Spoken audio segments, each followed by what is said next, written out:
amigos, bem-vindos de volta ao canal Mundo 360 e eu estou aqui para mais um episódio da nossa nova série O Admirável Mundo da Propriedade Intelectual e da Tecnologia da Informação. Bom, eu hoje vou continuar naquele episódio que eu chamo A Origem da Proteção 2.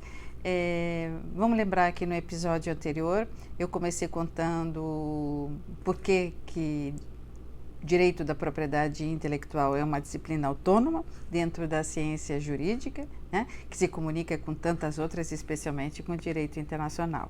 Ademais, contei também porque originalmente essa proteção vinha num modelo dicotômico, separado a propriedade industrial dos direitos autorais e conexos, mas disse também que esse modelo foi superado e por isso nós chamamos direito da propriedade intelectual.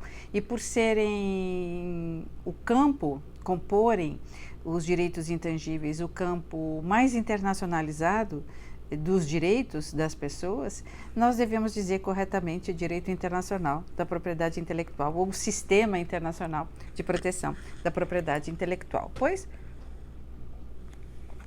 eu comecei contando a história no episódio anterior, né?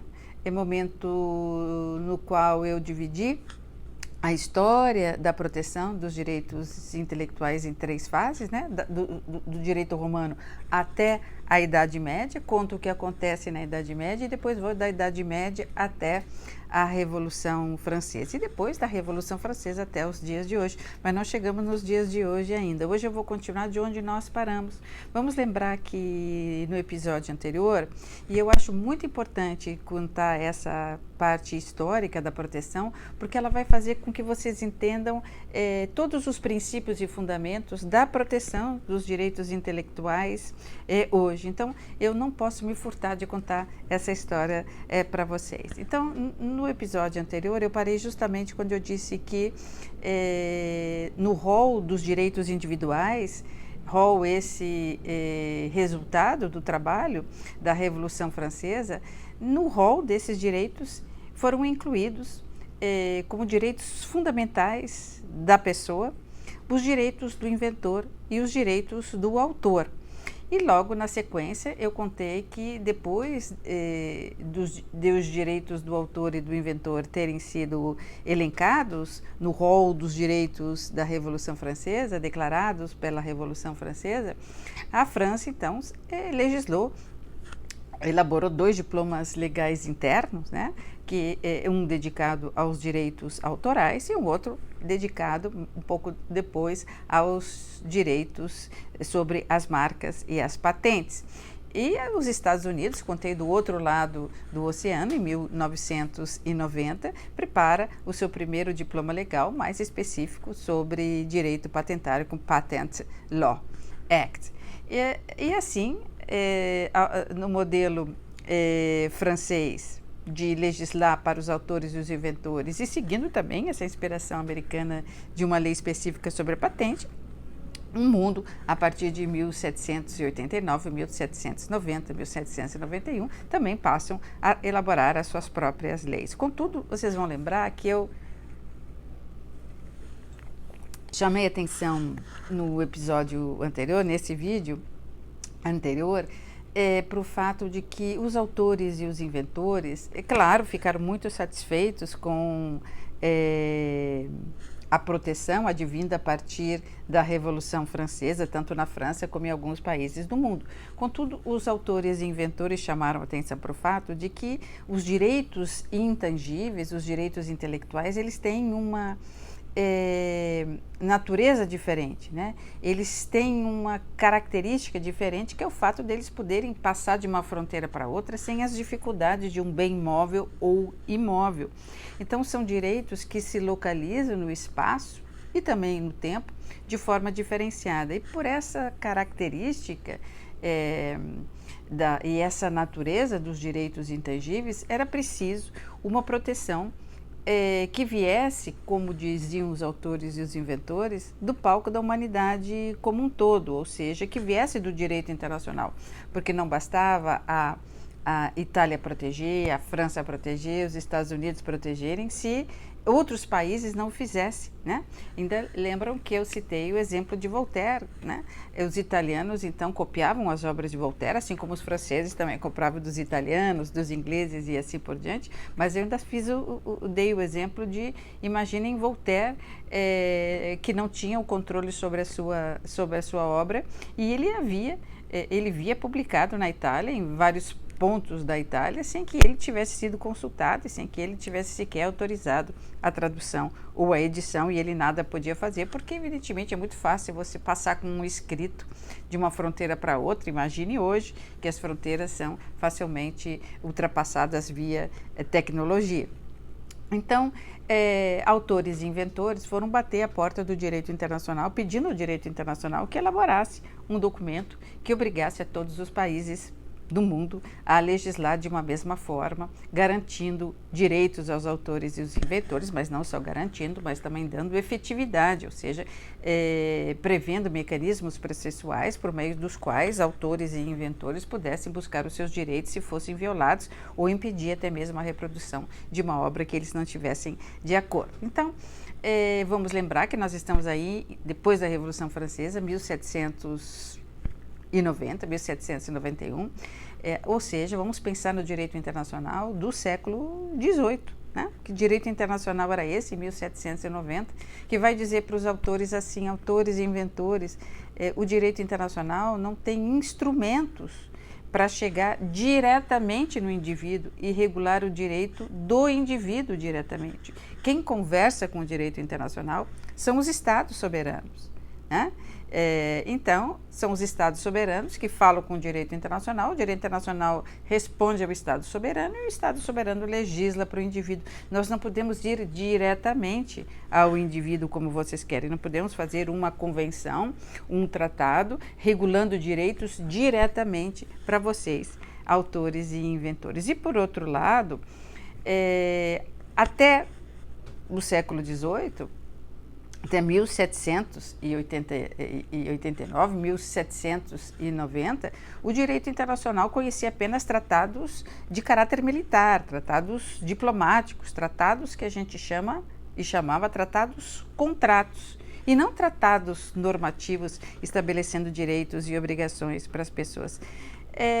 E os autores e inventores ficaram muito decepcionados, disseram, como assim vocês não podem legislar diretamente para nós? Como assim vocês não podem fazer, além de tratados, contratos, tratados, leis, tratados normativos, regulando os nossos direitos que são tão importantes para o desenvolvimento das ciências e das artes? Bom, o direito internacional vai se reinventar a partir desta demanda.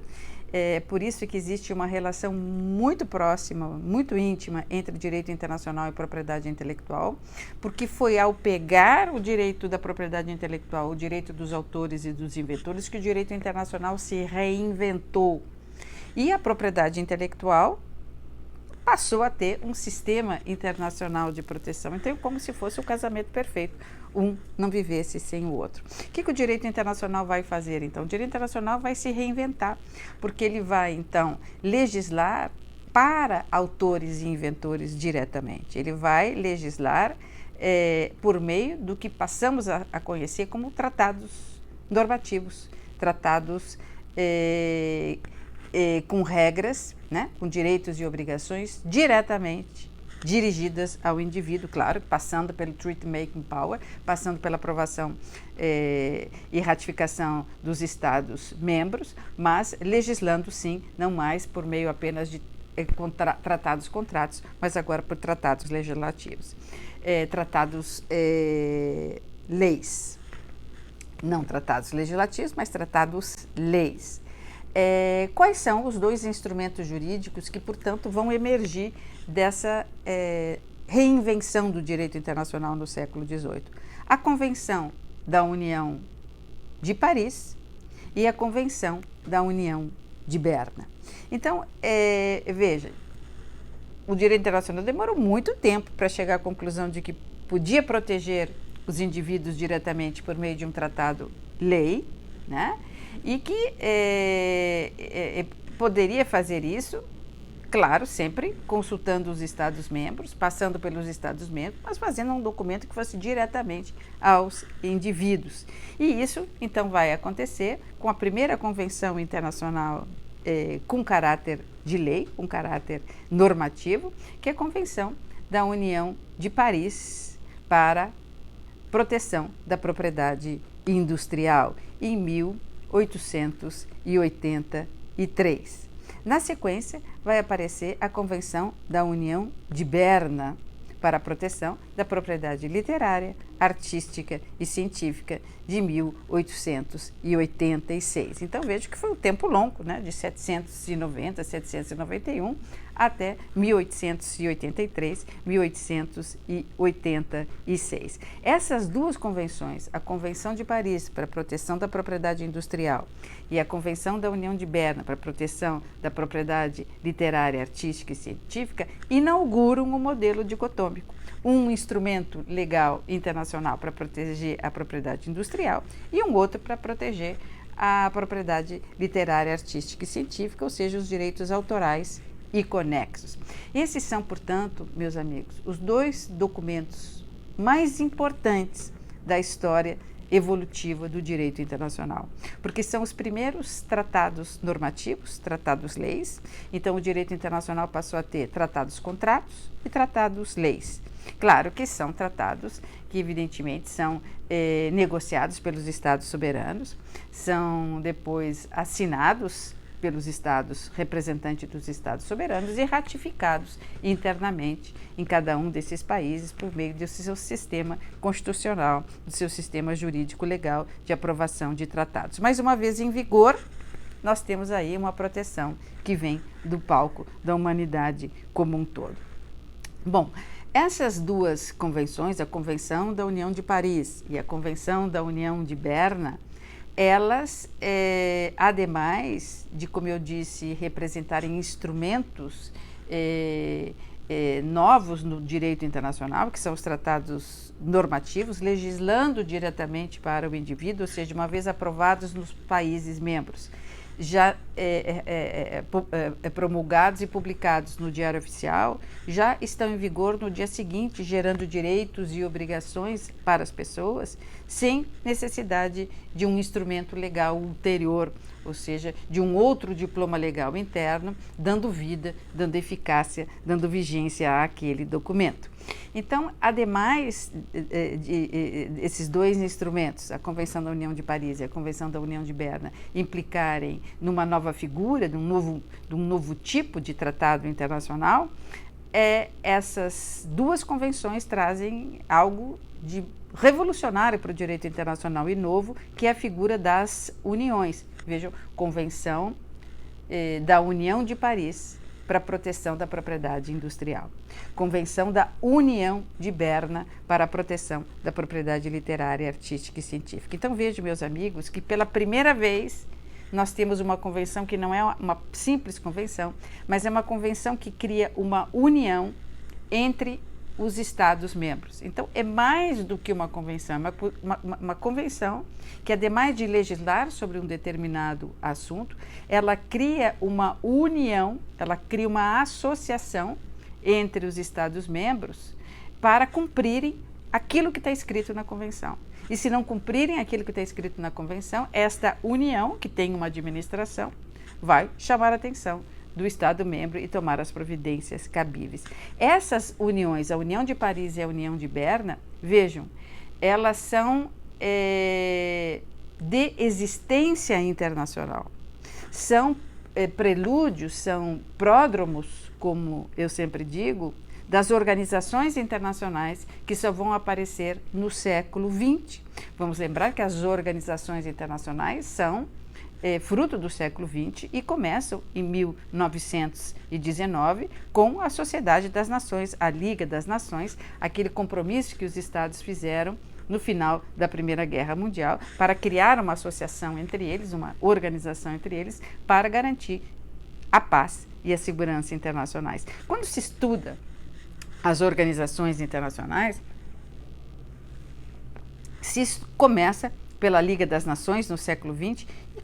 Praticamente um ou dois autores lembram da Convenção da União de Paris e da União de Berna, ou seja, da União de Paris e da União de Berna, como inspiração às organizações internacionais do século XX, porque essas uniões não implicavam nas organizações internacionais que nós temos hoje, mas serviram de exemplo, serviram de inspiração. Então, a origem, sim, da Liga das Nações e das organizações internacionais que vão despontar no século XX, a origem, a inspiração e o exemplo vem, sem dúvida nenhuma, da União de Paris e da União de Berna, que depois se fundem em 1892, no que ficou conhecido como BIRP, Bureau International, ou seja, secretarias internacionais, né? Bureau International Réunis pour la protection et la propriété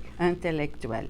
Então, já em 1892, embora nós tivéssemos a União de Paris e a União de Berna, uma para cuidar da propriedade industrial, outra para cuidar dos direitos autorais e conexos, elas se fundiram para melhor administrar e cuidar desses direitos. Então, o BIRP vai funcionar a partir de 1892 de forma unida, fundida, cuidando da propriedade industrial e superando o modelo dicotômico. Bom, no próximo episódio eu vou contar o que vai acontecer de 892, ou seja, com os BIRPs, até o surgimento da Organização Mundial da Propriedade Intelectual, esse filhote tão importante da ONU, que surge em 1970. Então, paro por aqui, portanto, contando, como contei, como é que o direito internacional resolveu o desafio e o surgimento dessas duas importantes convenções, a União de Paris e a União de Berna. Até a próxima.